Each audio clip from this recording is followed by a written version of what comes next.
Hello, dudes, dudettes, duders, and everyone in between, and welcome to How to Do Everything So You Don't Have to, the series where we teach you how to think like a producer.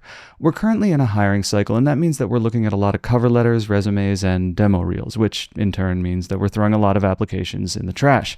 We don't do it to be mean, it's just a reality of hiring. We're a pretty humble operation with a relatively capped pay, and we still see an avalanche of applications on even the most modest productions.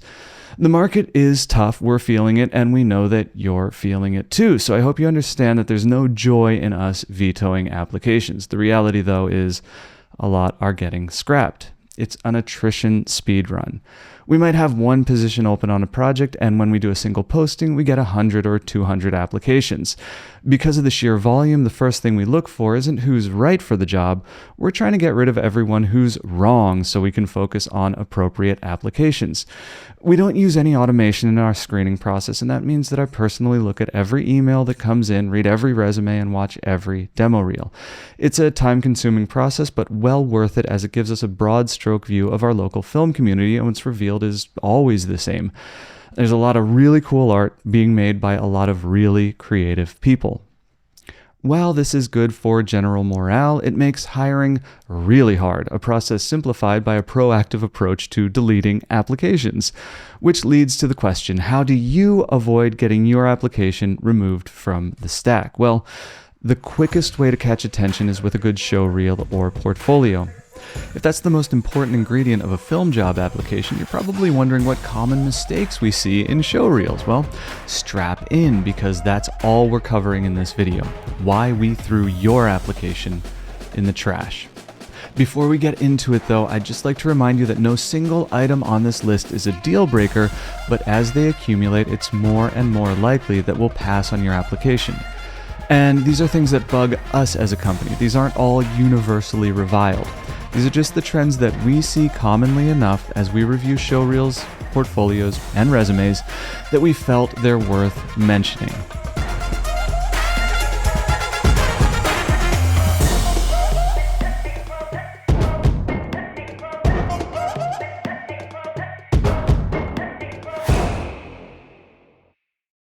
Number 1. Flat or incorrectly color balanced footage on your show reel. Everybody's shooting log these days. It's good to be shooting log. We shoot log. But you shoot log. You don't broadcast it. And if we see a shot left in log instead of Rec 709 or something similar on your reel, we will assume that you don't really understand the production pipeline. You might have your artistic reasons for the choice, but the reality is you aren't sitting by the producer's side to explain your reel as it plays, and even if you were, if artistic intent isn't clear in your finished footage, you've failed at expressing artistic intent, which is a significant whiff when applying for jobs that are built around artistic intent. You wouldn't shoot film and leave it negative. You shouldn't be shooting log and leaving it flat. It's unfinished footage, and your show reel should only contain finished footage. Number 2. Film overlays. Oh boy, is this one annoying. The papyrus of cinematography. We shoot film. We work with people who shoot film, 8, 16, and 35mm, and we know the difference between film and post-production overlays on digital footage. If you shoot film and your shots look good, include them in your show reel. If you don't shoot film, leave the overlays off your submission materials. And if you're compelled, at a marrow level, to include film overlays, don't include picture information in the sprocket holes. If you do that, it betrays a fundamental lack of understanding regarding the medium you're pretending to work in.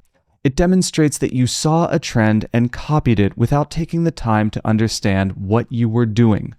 It's okay to be ignorant. I'm ignorant. Just don't make ignorance a flagship component of your show reel. Number 3. Steve Aoki. It's just Steve Aoki this year. Before him, it was DJ Khaled. Let me explain. DJ Khaled?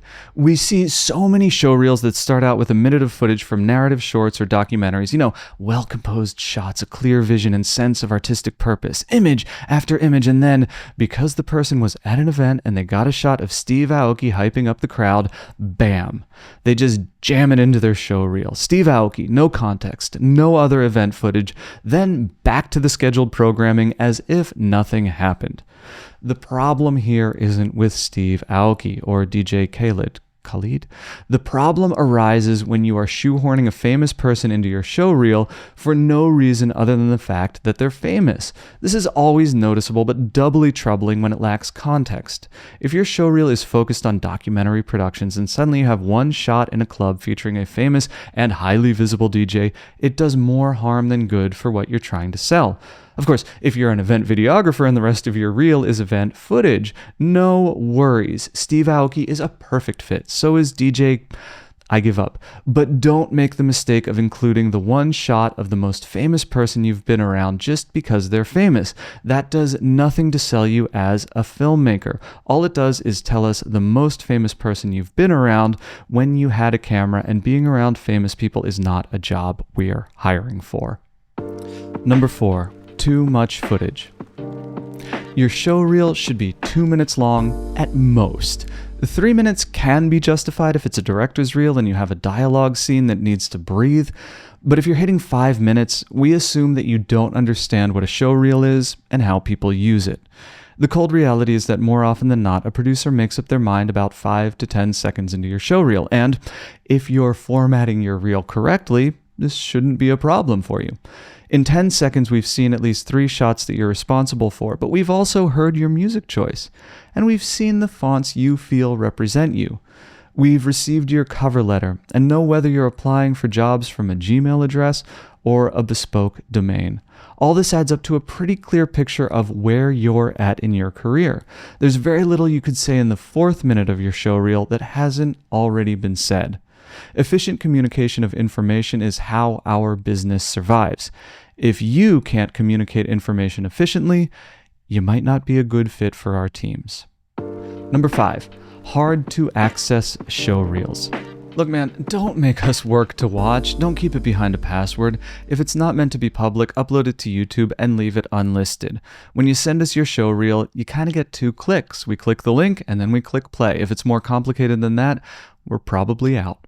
And certainly don't make us search for it on your website. Speaking of websites, they're a great tool for giving us efficient access to your portfolio, but only if they're a great tool that gives us efficient access to your portfolio. Here's how to screw that up. Number 1, your website is hard to navigate. I'm not saying that your website can't be a creative manifestation of your artistic expression. In fact, it should be. That said, film production lives or dies by the efficiency of the movement of information. If the information about who you are and what you create isn't moving efficiently into our brains, you might not be an appropriate match for our teams. Your website should act as the frame for your paintings, not as the painting itself, unless you're a website designer. Keep it simple, keep it clean, make it easy to access your work and easy to find your contact information. Number 2, your contact information is off-brand.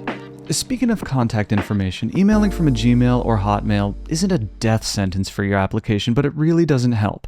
We want to know that you take your business and your work seriously, that you aren't just a dude, dudette, or duder with a camera, but someone who has a vision for what they're building.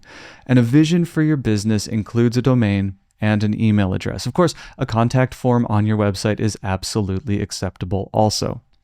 But if we're talking about online portfolios, we should also talk about social media. Number 1, your personal and professional social media feeds are mixed. We love seeing your work social media feed, if you include it. This tells us more about you than any other bit of information you submit. Social media is built to be a personal experience, and platforms encourage sharing. So if your feed only shows your professional life and you're careful with what you share, it pushes your application to the front of the pile. Our relationship starts with the work and ends with the paycheck. I have no interest in your personal feed, and that's because there's nothing on your personal feed that can show us you can get the job done. I'm not saying that everything personal about you on the internet damages your professional life. 90% of it is benign, but personal things should be curated and separate from your professional account. So, number 2, avoid enthusiasm for drugs or alcohol.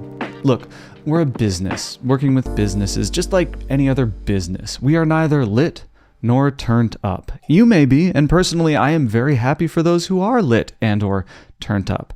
But you can't blame us for thinking twice about hiring you if you are enthusiastic about public intoxication. And intoxication on social media is public intoxication. Events where the majority of the crowd is lit and or turned up still count as public intoxication. If you're home and by yourself and posting about it on your public feeds, guess what? That's public intoxication from our perspective. And a great reason to keep your professional social media feeds divorced from your personal feeds. You know what else you should keep away from your professional social media presence? Politics. Whether we agree with your worldview or not, a feed rich with political commentary tells us that you're probably not a good match for our teams. Our shoots are as agnostic as possible. We've tried hiring people who have strong political convictions, and it is hard to sustain a working relationship with them.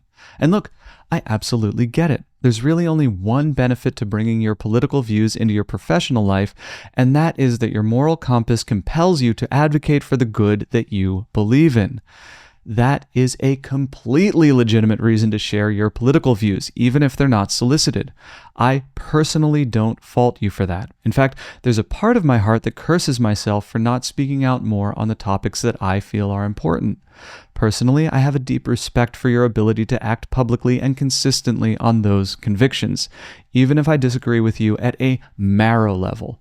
But we aren't hiring people to execute on tasks of the heart and morality. We're hiring people to create art efficiently and to contribute to a team. That's all. I worry that it's easy to hear that we don't hire you because of your political views and assume that we subconsciously made the decision to preserve our own echo chamber. In fact, the opposite is true. When I'm building a team, I want the most diverse group of people that I can access. I get my worldview and life experience for free when I step onto set.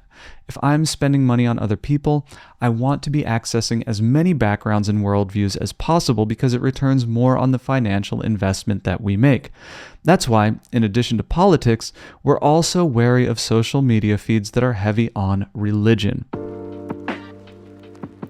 This one is particularly hard for me because questions of faith are at the core of my curiosity in this world. I would like nothing more than to sit for an hour with each human on the planet one at a time and listen to them talk about their relationship with faith. I want to know what you believe, how you came to those beliefs, and the ways in which you doubt your own convictions. I want to know the ways in which faith, or agnosticism, has enriched your life or scarred it.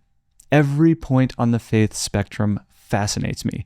Either religion is the most fascinating aspect of humanity, or, depending on your beliefs, I suppose, humanity is the most fascinating aspect of religion.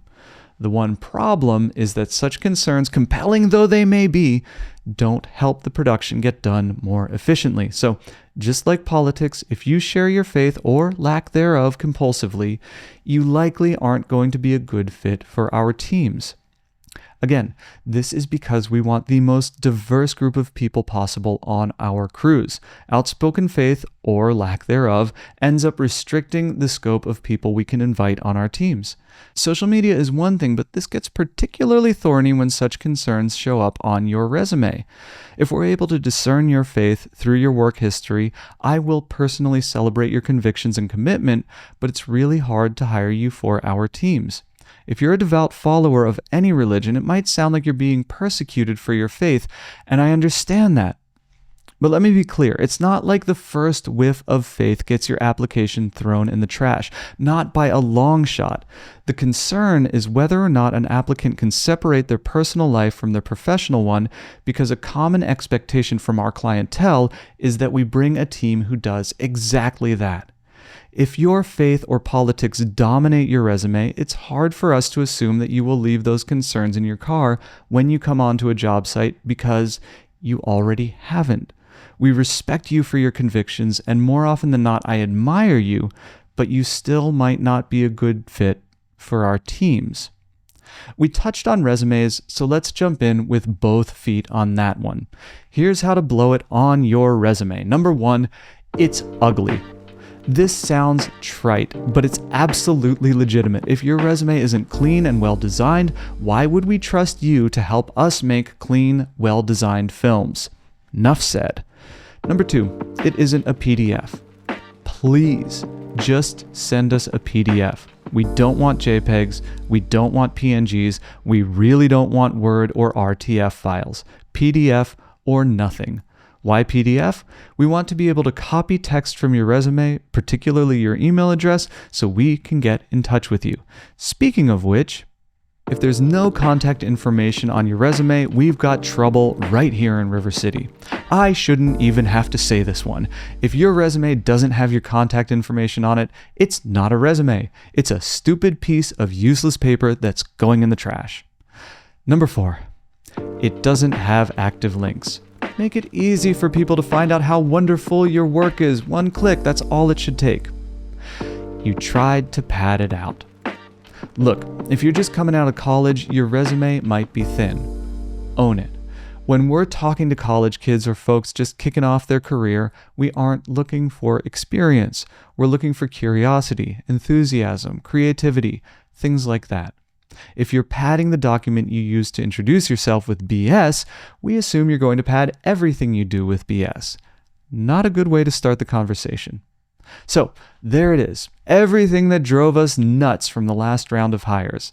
If you're finding yourself with too much free time because you're underemployed, I hope this gives you some ideas to consider as you revise and update your resume, cover letter, website, and show reel. And hey, once you have an updated version ready, why not send it our way? I'm happy to give my 2 cents free, but only if it's solicited. Now please stop watching YouTube and go get yourself hired. All type of stuff, but they call me Khaled. My name is Khaled. My real name is Khaled. My first and last name is Khaled. So some call me Khaled. Some people call me Khalid. They don't know how to pronounce it. Or I got it right on the first try.